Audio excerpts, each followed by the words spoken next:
So మనకి second problem వచ్చి మనం ఒక స్టోర్ ఐడి ఫైండ్ చేయాలన్నమాట. ఏదైతే సేల్స్ కాదు, cost better than the average cost across all stores అనమాట. Find store ID whose cost is better than the average of cost across all stores అనమాట. So ఇప్పుడు మనకి ఒక టేబుల్ ఉంది. సెలెక్ట్ స్టార్ ఫ్రమ్ సేల్స్ అని click చేస్తే అది city టెక్స్టిక్ క్యూలో డేటాబేస్లో ఉంది. సో ఎగ్జిక్యూట్ చేస్తే మనకి ఇప్పుడు ఇలా డేటాబేస్ వచ్చింది అనమాట. ఇలా టేబుల్స్ ఒక టేబుల్ వచ్చింది. సో ఇందులో మనకి 4 డిఫరెంట్ స్టోర్స్ ఉన్నాయి. ఒక్కొక్క స్టోర్స్లోని ఒక 3 ప్రొడక్ట్స్ 4 ప్రొడక్ట్స్ అలా అమ్ముతున్నారు అనమాట, వేరే వేరే ప్రొడక్ట్స్. సో క్వాంటిటీ కాస్ట్ కూడా ఉన్నాయి. ఇప్పుడు వాళ్ళు అడుగుతుంది ఏంటంటే ఈ మొత్తం స్టోర్స్ యొక్క సేల్స్, యాపిల్ ఒరిజినల్స్ 1 అంతా ఒక సేల్, ఇలా మొత్తం స్టోర్స్ అంతా గ్రూప్ బై చేసి ఆ వచ్చిన సమ్ము ఏదైతే యావరేజ్కి ఎక్కువ ఉందో, అదే గ్రూప్ బై చేసిన స్టోర్కి యావరేజ్ కన్నా ఎక్కువగా ఉన్న టోటల్ సేల్స్ అడుగుతున్నారు అనమాట.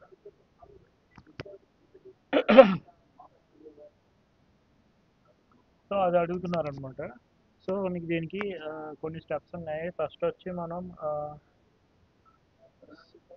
సమ్ ఫైండ్ చేయాలి.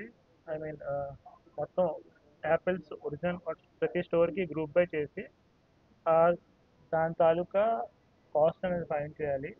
ఫైండ్ చేసిన తర్వాత ఆ కాస్ట్కి యావరేజ్ కట్టాలి. అది కట్టిన తర్వాత ఏదైతే యావరేజ్ కాస్ట్ కన్నా ఈ స్టోర్స్ యొక్క కాస్ట్ ఎక్కువ ఉందో అది మాత్రమే ప్రింట్ చేయాలన్నమాట. అది అడిగింది. సో మనం స్టార్ట్ చేద్దాం. సో ఫస్ట్ స్టెప్ వచ్చి మనం గ్రూప్ బై చేయాలన్నమాట స్టోర్స్ అన్ని కలిపి డేటాని. Select store ID coma some of cost next total cost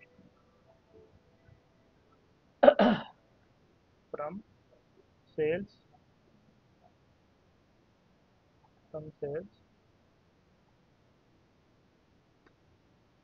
group by store ఐడితో గ్రూప్ చేయాలి. సో ఇక్కడ ఎగ్జిక్యూట్ చేసినట్టయితే మనకి టోటల్ కాస్ట్ వచ్చి అంటే ఇక్కడ 111 అలా వచ్చింది కదా, ఇక్కడైతే మనకి 1 2 3 4 అని వస్తుంది అనమాట. ఫర్ సపోజ్ ఇక్కడ మనం స్టోర్ నేమ్ కూడా వేసుకున్నట్టయితే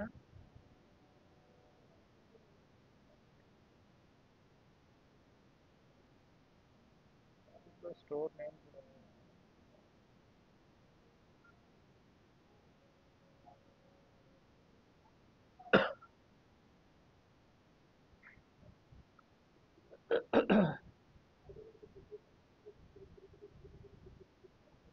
సో ఇలా అనమాట. సో 1 2 3 4 ఇలా వచ్చిందనమాట. ఇప్పుడు మనం యావరేజ్ ఫైండ్ చేయాలన్నమాట. దీని తాలూకా యావరేజ్ ఫైండ్ చేయాలి. సో ఇది step 1. Step 1 finding total cost per store. తర్వాత దీనికి యావరేజ్ ఫైండ్ చేయాలన్నమాట. యావరేజ్ ఎలా ఫైండ్ చేయాలి? ఇప్పుడు వచ్చిన వాల్యూకి యావరేజ్ ఫైండ్ చేయాలి. ఇది టోటల్ కాస్ట్ యొక్క యావరేజ్ ఫైండ్ చేయాలి. సో సబ్ క్వెరీ వాడాలన్నమాట. సెలెక్ట్ యావరేజ్ ఆఫ్, మనకి యావరేజ్ ఒకటి చాలు, average of total cost, average of total cost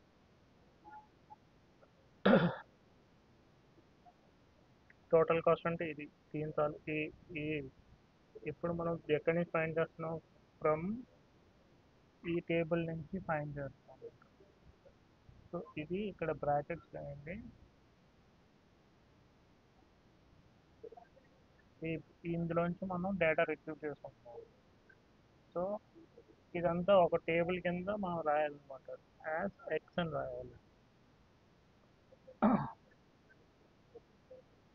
ఇది స్టెప్ 2 అనమాట. Step 2 finding average cost. First store.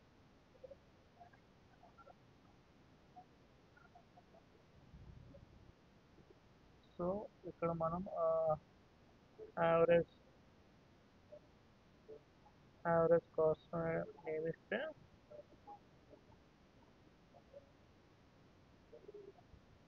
So ఇది యావరేజ్ కాస్ట్ అన్నమాట. ఇప్పుడు మనకి కావాల్సింది ఏంటంటే స్టెప్ 3 మనకి కావాల్సిన టోటల్ ప్రాబ్లమ్ సాల్వింగ్ ఆన్సర్ ఏంటంటే వస్తుంది finding the stores whose total cost is greater than average cost. So same రాయండి. select id store id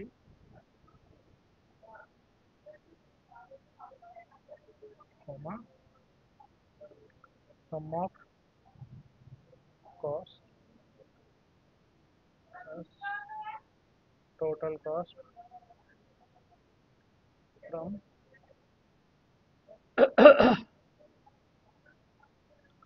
sales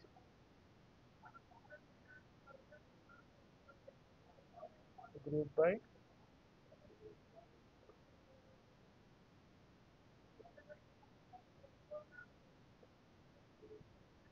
store id. So ఇందాక రాసిన రాసాం ఇందులో ఎక్స్ట్రా ఏం రాలేదు. సో అదే వచ్చింది. కాకపోతే ఇక్కడ మనం ఎక్స్ట్రా స్టోర్ ఇవ్వలేదు. సో ఇప్పుడు దీన్ని మనం హ్యావింగ్లో రాయాలి. హ్యావింగ్ కండిషన్ రాయాలి. హ్యావింగ్ కండిషన్ వేర్ కండిషన్ ఎందుకు రాయకూడదు అంటే ఇక్కడ మనకి అగ్రిగేట్ ఫంక్షన్స్ వాడినప్పుడు where condition functions so having condition రాస్తాం. Having sum of cost so దీని కాస్ట్ మొత్తం cost having sum of cost greater than ఇప్పుడు ఇది యాజ్ ఇట్ ఈస్గా రాయాలన్నమాట. ఇక్కడ బ్రాకెట్లో పెట్టి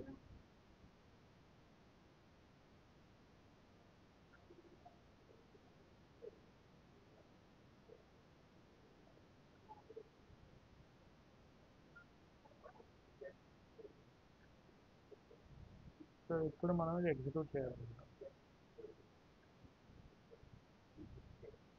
so store ID total cost వచ్చి 5380,350. ఇప్పుడు మనకి ఇది అర్థం అవ్వాలంటే మొత్తం 3 ఒకసారి ఎగ్జిక్యూట్ చేస్తాం.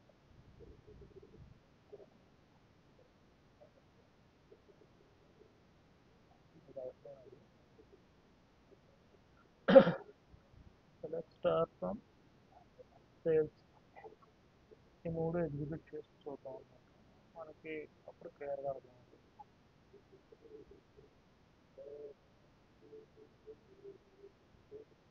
సో ఇక్కడ 3 స్టోర్స్ ఉన్నాయి.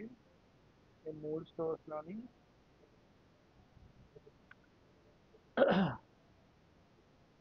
ఇది అవసరం లేదు. ఇది సరిపోద్ది అనమాట.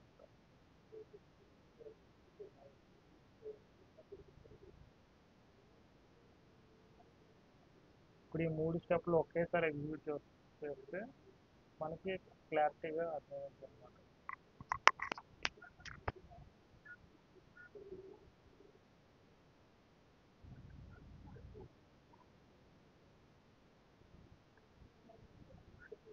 సో ఇలా మనం 3 స్టెప్లో ఫస్ట్ స్టెప్ ఏం చేసామంటే గ్రూప్ బై చేసుకొని ఇలా ఒక్కొక్క స్టోర్కి మొత్తం కాస్ట్ ఎంత అవుతుందో కనుక్కున్నాం. తర్వాత ఈ మొత్తం ఈ 4 కాస్ట్ల యొక్క యావరేజ్ కాస్ట్ కనుక్కున్నాం. సో యావరేజ్ కాస్ట్ కన్నా ఎక్కువ ఉన్న టోటల్ కాస్ట్ ఎక్కువ ఉన్న స్టోర్స్ ఏమేమి ఉన్నాయో అవి ఫైండ్ అవుట్ చేస్తాం అన్నమాట. ఇక్కడ చెప్పేయచ్చు అనమాట 5380,350 అని ఇక్కడి నుంచే చెప్పేయచ్చు. కాకపోతే మనకి రియల్ టైంలో రికార్డ్స్ ఎక్కువ ఉంటాయి కాబట్టి మనం అలా చూసి చెప్పలేం కాబట్టి ఈ స్టెప్ అనమాట. సో 5380,350 అనేది ఆన్సర్. సో అదే మనకి ఎక్కడ వచ్చింది అనమాట. సో అదనమాట. Thank you.